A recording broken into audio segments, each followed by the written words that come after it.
আসসালামু আলাইকুম বন্ধুরা, আশা করি সবাই ভালো আছেন। আমরাও ভালো আছি আলহামদুলিল্লাহ। আজকে আপনাদেরকে দেখাবো পাঙ্গাস মাছের নতুন আরেকটি রেসিপি। এভাবে তরকারি রান্না করলে অনেক টেস্ট হয়। প্রথমে মাছগুলো ভেজে নেব। তার জন্য দিয়ে দিব কড়াইয়ে পরিমাণ মতো তেল, আর মাছ আমি হলুদ আর লবণ দিয়ে মাখিয়ে নিয়েছি। মাছটা আমি বেশি কড়া করে ভাজবো না, হালকা করে ভাজবো। মাছটা আমার ভাজা হয়ে গিয়েছে, আমি এখন নামিয়ে নেব।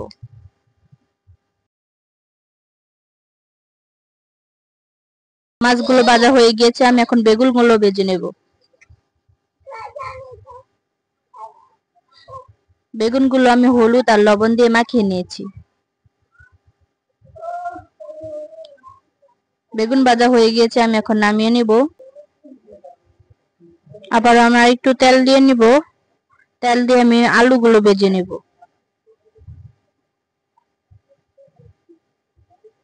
আলু ভাজা হয়ে গিয়েছে, আমি এখন নামিয়ে নেব। পরিমাণ মতো তেল দিয়ে দিব পেঁয়াজ কুচি। পেঁয়াজটা আমি বাদামি করে ভেজে নেব। পেঁয়াজগুলো আমার ভাজা হয়ে গিয়েছে, আমি এখন দিয়ে দেবো 1 চা চামচ রসুন বাটা আর জিরা বাটা। দিয়ে দিব পরিমাণ মতো পানি।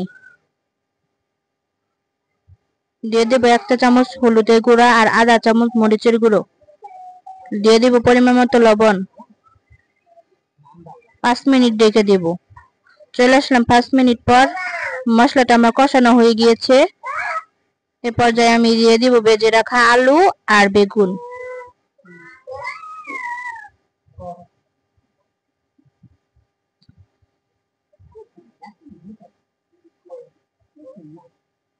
বেগুনগুলো দিয়ে আমি হালকা করে কষিয়ে নিব।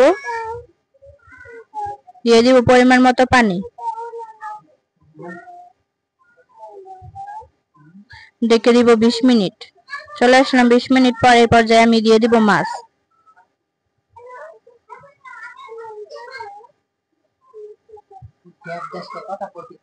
মাছগুলো দিয়ে আমি দিয়ে দিব কাঁচামরিচ। আমি একটু লাড়া দিয়ে ঢেকে দিব 10 মিনিট।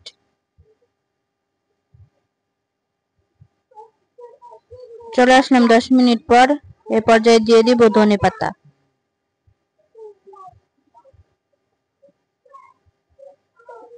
আবারও ঢেকে দিব। তরকারিটা রান্না হয়ে গিয়েছে, আমি এখন নামিয়ে নেব।